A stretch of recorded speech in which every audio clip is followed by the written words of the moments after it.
Selamat siang semua, perkenalkan, saya Elizabeth J. Hibur dengan NIM 202101030006. Saat ini saya akan menjelaskan tentang pengaruh ketimpangan kekayaan dan kemiskinan terhadap pertumbuhan tahunan PDB bertenaga kerja dari tahun 1991 sampai dengan tahun 2019. Data apa saja sih yang dipakai dalam paper tersebut? Yang pertama, data Y di lock-in. Data Y-nya yaitu annual growth of GDP, X1-nya di lock-in initial GDP, X2-nya di lock-in data GDP PP konstan, X3-nya di lock-in investment, X4-nya di lock-in schooling, X5-nya di lock-in yaitu data will and quality. Yang keenam, X6 yaitu poverty headcount ratio. Simple data yang digunakan dalam paper tersebutnya yaitu introduction atau pengantar.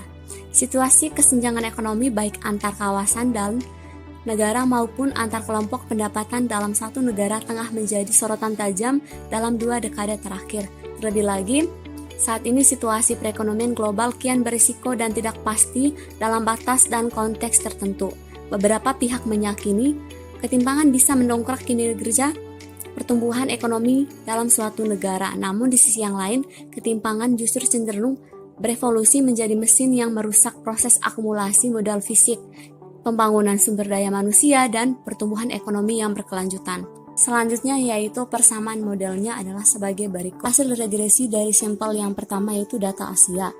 Dari tabel di atas, model pertama dapat diketahui jika besaran nilai log X1 sampai dengan X4 besarnya sama nilainya atas variabel Y atau konstannya sebesar 0,015742. Jika terjadi kenaikan log sebesar Y1, besaran satu satuan maka akan meninggalkan log variabel Y sebesar 0,001940. Jika terjadi kenaikan log X2 sebesar satu satuan, maka akan meningkatkan log variabel Y sebesar 5,69. Jika terjadi kenaikan log X3 sebesar satu satuan, maka akan meningkatkan log variabel Y sebesar 9,4. Data Afrika.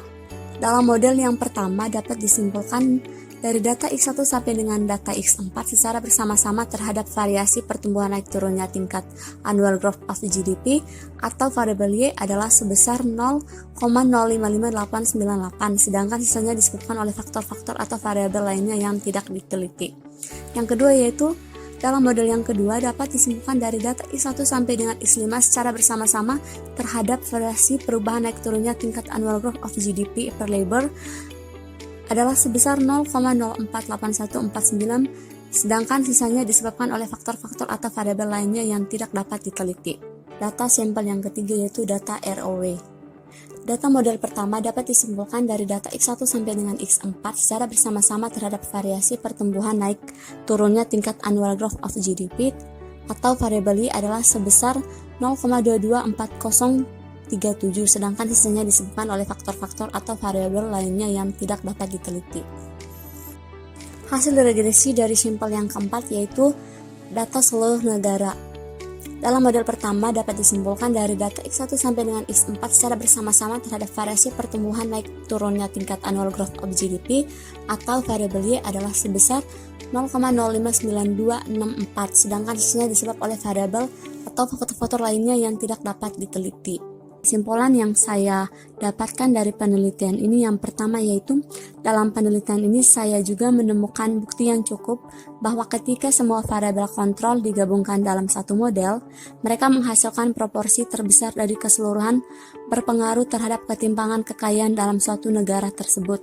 Hal ini menunjukkan bahwa variabel annual growth of GDP semakin menggambarkan variabel ketimpangan kekayaan bila ditambahkan ke 5 variabel kontrol dan sisanya dijelaskan oleh variabel yang lain.